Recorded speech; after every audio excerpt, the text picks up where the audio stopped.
जय हिंद दोस्तों, आप सभी का स्वागत है एक बार फिर से आपके अपने यूट्यूब चैनल यूनिक ज्ञान में। आज हम BA fourth semester chapter second का सेकंड वीडियो देखेंगे। फर्स्ट वीडियो में हमने देख लिया था लिप्यंतरण क्या होता है, लिप्यंतरण के क्या क्या प्रकार होते हैं। अब हम इस वीडियो में देखेंगे मशीनी अनुवाद क्या होता है, इसके प्रकार क्या होते हैं तथा कंप्यूटर आधारित शब्दकोश कैसे कैसे होते हैं। जो भी चैनल पर नए हैं वह चैनल सब्सक्राइब कर दें, क्योंकि आपको बीए फोर्थ सेमेस्टर के हिंदी के सभी सिलेबस में आपके जो चैप्टर्स हैं कराए जाएंगे यहाँ पर। साथ ही साथ अगर आप नोट्स प्राप्त करना चाहते हैं सभी क्लासेस की, तो आपको डिस्क्रिप्शन बॉक्स में लिंक मिल जाएगी, वहाँ से टेलीग्राम चैनल ज्वाइन कीजिए, आपको सभी क्लासेस की नोट्स प्राप्त हो जाएंगी। तो चलिए देखते हैं मशीनी अनुवाद होता क्या है। मशीनी अनुवाद को शुरू हुए आज लगभग शताब्दी बीत चुके हैं। शताब्दी का अर्थ क्या आप जानते हैं? शताब्दी का अर्थ होता है 100 साल लगभग मशीनी अनुवाद को शुरू हुए बीत चुके हैं। किसी भी वैज्ञानिक कार्यकलाप के लिए यह काफ़ी लंबा समय है। अगर कोई भी वैज्ञानिक क्रियाकलाप हो, कार्य हो, तो उसके लिए एक शताब्दी बहुत ही अधिक समय होता है, लंबा समय होता है। इसीलिए मशीनी अनुवाद का क्षेत्र अपने आप में पर्याप्त लंबा और वैविध्यपरक गतिविधियों से पूर्ण इतिहास समेटे हुए हैं। अनुवाद के लिए मशीन के उपयोग के संदर्भ में वास्तव में कह सकते हैं कि आवश्यकता आविष्कार की जननी होती है, क्योंकि लोगों को जिस प्रकार से जिस जिस चीज़ की आवश्यकता पड़ती गई उसके हिसाब से उन्होंने मशीनों की खोज करना शुरू कर दिया। एक उसी में से अनुवाद करने के लिए मशीनी अनुवाद का एक तरीका खोजा गया। इसीलिए कहा जाता है आवश्यकता ही आविष्कार की जननी होती है। 1940 के दशक में, विशेष रूप से 1945 के लगभग विश्व युद्ध के दौरान इसकी शुरुआत हुई थी। कब इसकी शुरुआत हुई थी? 1940 के दशक में। दशक का अर्थ क्या होता है? अगर आपको बोला जाए 1940 का दशक, इसका अर्थ है 1940 से 1950 के बीच में जो भी कार्य हुआ होगा वह 1940 के दशक के बीच में किया गया कार्य कहलाएगा। उसी समय मशीनी अनुवाद की शुरुआत हुई थी। युद्ध में विभिन्न राष्ट्रों के सैनिक एक ही मोर्चे पर लड़ते थे। उस समय जब युद्ध होता था तो विभिन्न राष्ट्रों के जो सैनिक होते थे एक ही मोर्चे पर लड़ते थे। यह हम आपको मशीनी अनुवाद का सर्वप्रथम इतिहास बता दे रहे हैं, कब कैसे शुरुआत हुई इसकी। आप एक कहानी की तरह सुनते जाइए और आपको इतने अच्छे से समझ में आ जाएगा कि अगर आपके एग्जाम में यह प्रश्न आता है कि मशीनी अनुवाद क्या है, तो आप पूर्ण अंक प्राप्त करेंगे। तो आगे देखते हैं। भिन्न भिन्न भाषाओं को बोलने वाले सैनिकों के लिए जारी की जाने वाली सूचनाओं, आदेशों के अनुवाद के लिए विज्ञान के उपकरणों की सहायता ली गई, जिससे संदेश शीघ्रातिशीघ्र अनुदित होकर सही लोगों तक पहुंच सके। उस समय जो युद्ध हो रहा था उसमें एक ही देश के लोग तो नहीं थे, अलग अलग भाषाओं को समझने वाले, अलग अलग भाषाओं को बोलने वाले लोग वहाँ पर थे। तो कोई भी नोटिस जारी करनी होती थी, किसी एक भाषा में नहीं करनी होती थी, उसका अनुवाद कर करके अलग अलग देश के लोगों को समझाना होता था। इसलिए उसी समय बहुत ही जल्दी में यह किया गया, यह जो खोज की गई मशीनी अनुवाद की, क्योंकि अलग अलग लोगों को समझा पाना, फिर उसके लिए अनुवादक अगर वहाँ पर रहे और अलग अलग जाकर समझाए। उस समय पर ज़्यादा ऐसे लोग भी नहीं थे कि जो एक से अधिक भाषा को जानते थे, तो वह जाकर समझाने में बहुत ज़्यादा टाइम लग जाता था। यह व्यवस्था नितांत आवश्यक थी, क्योंकि इतने बड़े पैमाने पर लड़ी जाने वाली लड़ाई में अलग अलग भाषाएं बोलने वाले सैनिक तक रेडियो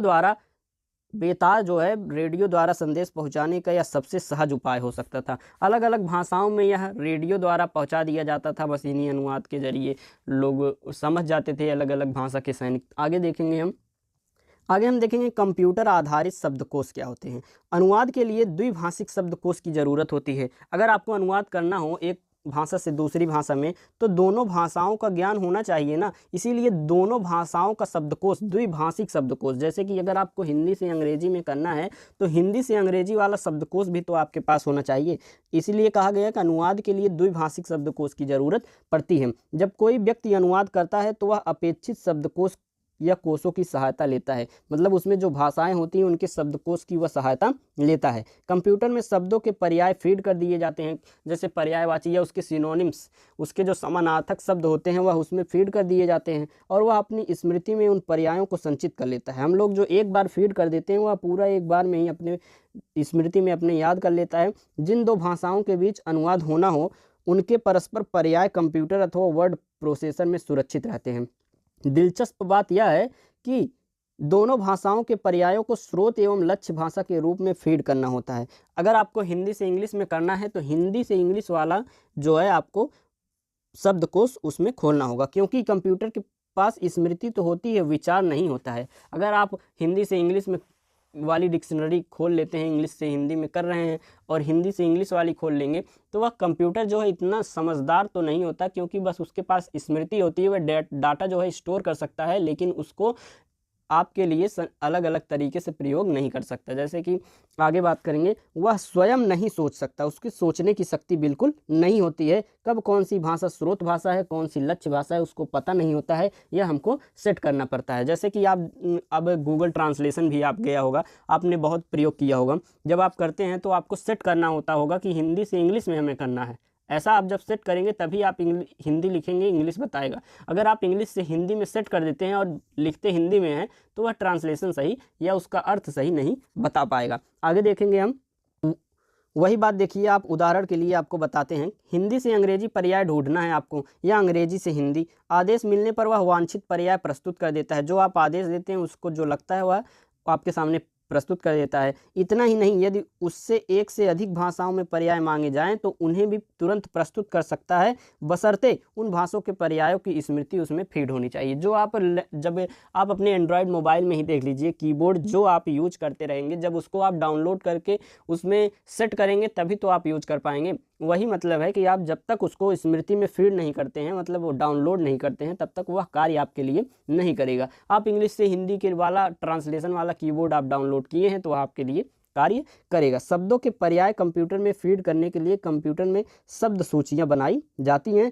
इन्हें कंप्यूटर आधारित शब्दकोश भी कहते हैं। यह आपके लिए सबसे महत्वपूर्ण बिंदु है। यहाँ पर जो कंप्यूटर आधारित शब्दकोश होते हैं उनसे क्या फ़ायदे होते हैं, आप सोच सकते हैं। आपको जैसे किसी डिक्शनरी में खोजने को बोल दिया जाए तो आपके लिए बहुत टाइम लगेगा, लेकिन आप जब कंप्यूटर आधारित शब्दकोश में आप एक वर्ड खोजते हैं, सर्च लिस्ट में जाकर वहाँ पर आप लिख देते हैं, बस आपको मिल जाता है। लेकिन जो आपकी साधारण सी डिक्शनरी एक बुक के रूप में होती है, उसमें खोजेंगे तो आपके लिए थोड़ा टाइम लगेगा। आगे देखेंगे, आगे कंप्यूटर आधारित इन शब्दकोशों का प्रयोग दो उद्देश्यों के लिए किया जाता है।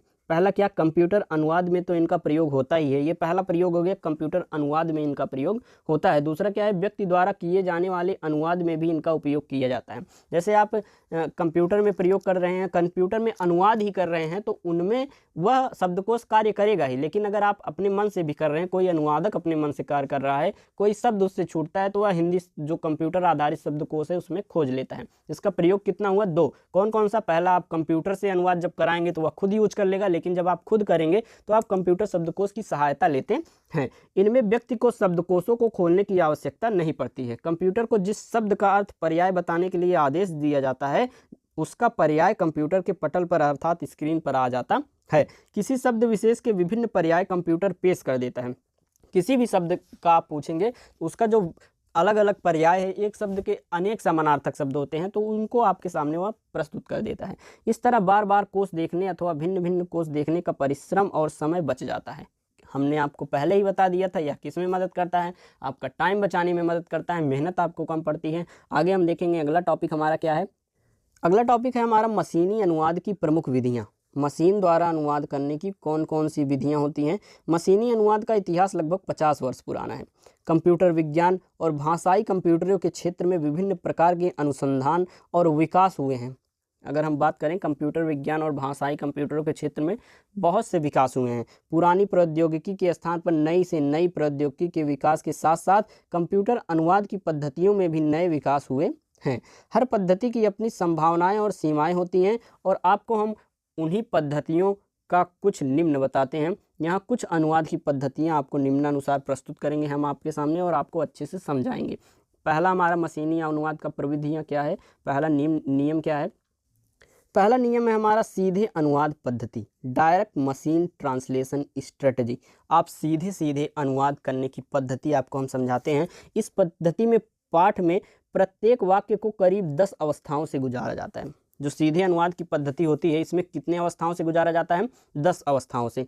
प्रत्येक अवस्था का आउटपुट अगली अवस्था का इनपुट होता है। मान लीजिए 10 अवस्थाएं हैं, आप पहला जो अवस्था है उसमें पहला जो आउटपुट निकलेगा वह दूसरे वाले के लिए इनपुट रहेगा।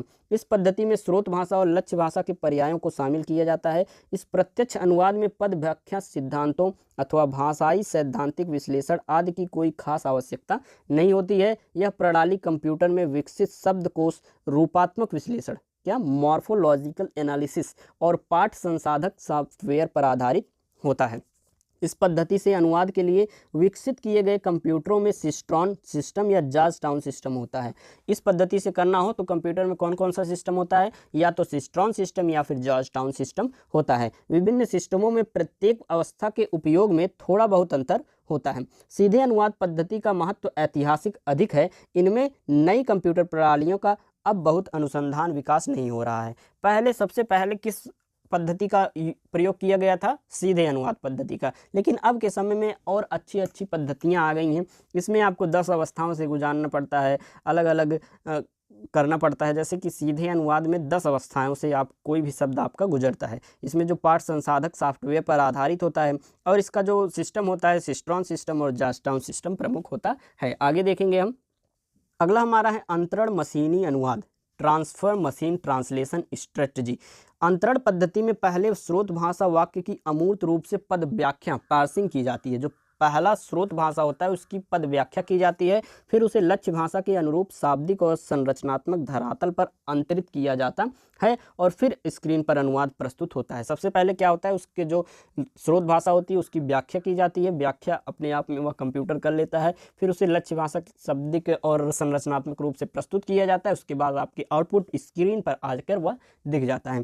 अंतरण पद्धति से अनुवाद के लिए 3 शब्द सूचियों की जरूरत पड़ती है। कौन कौन सी सूची? पहला स्रोत भाषा शब्द सूची, दूसरा द्विभाषिक अंतरण शब्द सूची और तीसरा लक्ष्य भाषा शब्द सूची होती है। अंतरण मशीनी अनुवाद में कितने सूचियां होती हैं? स्रोत भाषा शब्द सूची, द्विभाषिक अंतरण शब्द सूची और तीसरा लक्ष्य भाषा शब्द सूची होती है। यह पद्धति सीधे अनुवाद पद्धति से अधिक बेहतर परिणाम उपलब्ध कराती है, क्योंकि सीधे अनुवाद पद्धति में संरचनात्मक जानकारी का उपयोग नहीं किया जाता। अनुवाद शाब्दिक होता है, विशेष व्युत्पादन के आधार पर बेहतर प्रस्तुति का प्रयास नहीं होता है। यह हमारा दूसरा पद्धति थी मशीनी अनुवाद की। पहला सीधा अनुवाद, दूसरा अंतरण मशीनी अनुवाद और तीसरा हम देखेंगे हमारा क्या है। तीसरा पद्धति हमारा है अंतर्भाषिक मशीनी अनुवाद पद्धति, इंटरलिंगुआ मशीन ट्रांसलेशन सिस्टम। इसमें क्या होता है, अंतर्भाषिक मशीनी अनुवाद पद्धति का विकास अंतरण मशीनी अनुवाद पद्धति के विकल्प के रूप में हुआ है। जो अंतरण मशीनी अनुवाद की पद्धति है उसके एक विकल्प के रूप में अंतर्भाषिक मशीनी अनुवाद पद्धति का विकास हुआ है। इसके अंतर्गत पाठ की एक विश्वजनीन भाषा प्रस्तुति का प्रावधान किया जाता है। इसमें 3 अवस्थाओं विश्लेषण, अंतरण, व्युत्पादन की बजाय 2 ही अवस्थाएं होती हैं। इसमें 2 अवस्थाएं होती हैं। क्या क्या होती हैं? विश्लेषण, अंतरण और व्युत्पादन। यह तो किसमें होता था आपके? यह होता था अंतरण मशीनी अनुवाद में, लेकिन यहाँ पर सिर्फ विश्लेषण और व्युत्पादन होता है, अंतरण यहाँ पर नहीं होता है। इस पद्धति की विशेषता यह है कि इसमें द्विभाषिकता से छुटकारा मिल जाता है। यह पद्धति 1960 के दशक में आरंभ की गई थी। व्याख्यात्मक दृष्टिकोण पर आधारित यह पद्धति है। बाद में इसमें एक नया और महत्वपूर्ण आयाम जुड़ा। जिसका नाम क्या था? कृत्रिम बौद्धिकता, आर्टिफिशियल इंटेलिजेंसी इसमें जब जुड़ी तो यह बहुत ही अच्छा और महत्वपूर्ण मशीनी अनुवाद की एक पद्धति बन गई। माना गया है कि अंतर्भाषिक कंप्यूटर को अनुदय पाठ के अर्थ की व्याख्या करने में सक्षम होना चाहिए। इस दिशा में हुए अनुसंधानों में कृत्रिम बुद्धि, आर्टिफिशियल इंटेलिजेंसी का उपयोग किया जाता है। अब बात आती है इन पद्धतियों में क्या गलती होती है। क्या प्रश्न यह भी उठाया गया है कि अनुवाद की कंप्यूटर प्रणालियां अनूदित पाठ की गलतियों का पता लगा सकती हैं, अथवा क्या ऐसी गलतियों का पता लगाने के लिए किसी अनुवादक को स्रोत भाषा पाठ और लक्ष्य भाषा पाठ की तुलना करते हुए पुनरीक्षण करना संभव होगा। क्या यहाँ पर प्रश्न उठाया गया है कि जो यह पद्धतियाँ हैं इनके द्वारा किया गया ट्रांसलेशन क्या सही होता है? क्या हम इसमें चेक कर सकते हैं, या अनुवादक को लक्ष्य भाषा और स्रोत भाषा के शब्दकोशों से मिलाकर इसे पुनरीक्षण करना होगा? लेकिन अगर आपको हम बता दें, जो मौजूदा कंप्यूटर प्रणालियां हैं वह खूब गलतियां करती हैं। यह छोटी छोटी गलतियां भी होती हैं और गंभीर गलतियां भी होती हैं, लेकिन ये जो प्रणालियां होती हैं यह स्वयं गलतियों का पता नहीं लगा सकती हैं। यह अनुवादक को ही लगाना होता है। अब हम देखेंगे चैप्टर 2 के लास्ट जो टॉपिक है उसका क्या है, मनुष्य मशीन सहयोग। मनुष्य जो है वह मशीन के लिए किस प्रकार अनुवाद में करने में सहयोगी होता है। यथातथ्य सही अनुवाद तभी हो सकता है जब अनुदय पाठ को भली भांति समझ लिया जाए। इस दृष्टि से कंप्यूटर अनुवाद को ज्ञान पर आधारित करने की प्रक्रिया का विकास हुआ है। पूर्णतया स्वचालित मशीन अनुवाद को यथार्थ लक्ष्य मानते हुए व्यवहारिक उद्देश्य अपनाया गया है। इसके परिणाम स्वरूप ऐसी कंप्यूटर प्रणालियां विकसित की गई हैं जो मनुष्य की अनुवाद क्षमता से वृद्धि करें। जो मनुष्य की अनुवाद क्षमता है उससे ज़्यादा वृद्धि करे, ऐसी कंप्यूटर प्रणालियाँ विकसित की गई हैं। इसके साथ ही मशीन की कार्य क्षमता को मशीन की सहायता से परिवर्धित किया गया है। आगे देखेंगे, इस प्रकार मशीनी अनुवाद में मानवीय सहायता की अवधारणा को प्रबल पुष्टि मिली है, क्योंकि कोई भी प्रकार की मशीन हो वह बिना मनुष्य के सहयोग से अच्छे से कार्य नहीं कर सकती है। हालांकि पूर्णतया मशीन अनुवाद की आकांक्षा अब भी बरकरार है और इस दिशा में प्रयास किए जा रहे हैं। ऐसा प्रयास किया जा रहा है कि जो मशीनी अनुवाद है पूर्णतः सफल हो। मौजूदा मशीनी अनुवाद प्रणालियां वैविध्यपरक हैं, कुछ मानवीय कार्य कुशलता के सहायक के उपकरण में रूप में, तो कुछ ऐसे कुशल कंप्यूटर प्रोग्राम हैं जिनमें स्वचालित अनुवाद हो जाता है। फिर इस अनुवाद की गलतियां खोजने में और उनके सुधार के लिए मानवीय सहायता अपेक्षित होती है। इस प्रकार मनुष्य को मशीन का सहयोग दो तरह से प्राप्त होता है। मनुष्य को मशीन का सहयोग दो तरह से कौन कौन से? एक मनुष्य अनुवादक की सहायक मशीन, जो अनुवादक होता है उसकी सहायक मशीन के रूप में, और एक मशीन का सहायक मनुष्य जो कि अनुवादक है इसके रूप में। दो तरह से मनुष्य को मशीन का सहयोग प्राप्त होता है। यह था आपका चैप्टर 2, जो कि सभी टॉपिक्स आपको हम बहुत अच्छे से समझाए। अगर आपको नोट्स प्राप्त करने हो तो आपको डिस्क्रिप्शन बॉक्स में लिंक मिली है, वहाँ से आप टेलीग्राम चैनल ज्वाइन कर लीजिए। सभी नोट्स, सभी क्लासेस के नोट्स आपको वहाँ पर प्राप्त होंगे। हिंदी ही नहीं, अन्य सभी क्लासेस के नोट्स वहाँ पे प्राप्त होंगे। और चैनल सब्सक्राइब करिए, सभी वीडियोज़ आपको प्राप्त होंगी। धन्यवाद, मिलते हैं अगले वीडियो।